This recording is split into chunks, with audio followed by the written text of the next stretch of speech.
एकादशी, मोठी एकादशी, पंढरपूरची यात्रा, मोठी एकादशी मध्ये 6 जुलै 7 जुलै 8च्या दरम्यान राज्यात सांगायचं झालं तर पूर्व विदर्भ आणि पश्चिम विदर्भ 6 आणि 5 11 जिल्ह्यामध्ये विखुरलेल्या स्वरूपाचा पाऊस पडणार आहे, भाग बदलत पडणार आहे. म्हणून विदर्भ शेतकऱ्यांसाठी ज्यांनी पेरणी केलेली त्यांना त्या पेरलेल्या याला जीवदान ठरणार आहे.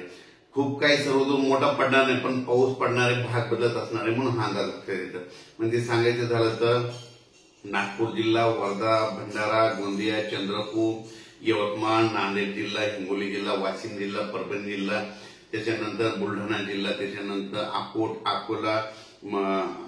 अकोला, त्याच्यानंतर जालना जिल्हा, जळगाव जामोद, त्याच्यानंतर धुळे नंदुरबार या भागामध्ये म्हणजे या पट्ट्यामध्ये म्हणजे 6 जुलै 7, 8, 9च्या दरम्यान विखुरलेल्या स्वरूपाचा पाऊस पडणार आहे.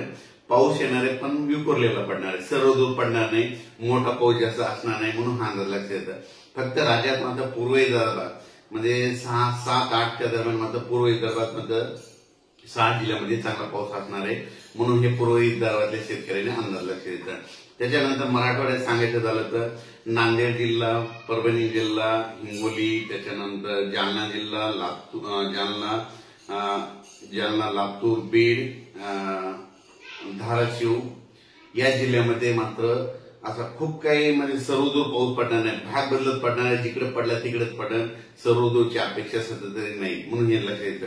तरी पण नांदेड जिल्ह्याला जरा थोडं जास्त मापमध्ये बराच भाग व्यापून घेणार आहे म्हणून ह्या 3 दिवसात बऱ्याच ठिकाणी नांदेड जिल्ह्यात देखील चांगला पाऊस असणार आहे, हिंगोली जिल्ह्यात देखील असणार आहे, वाशिम जिल्ह्यात देखील असणार आहे म्हणून हा अंदाज लक्षात येतो.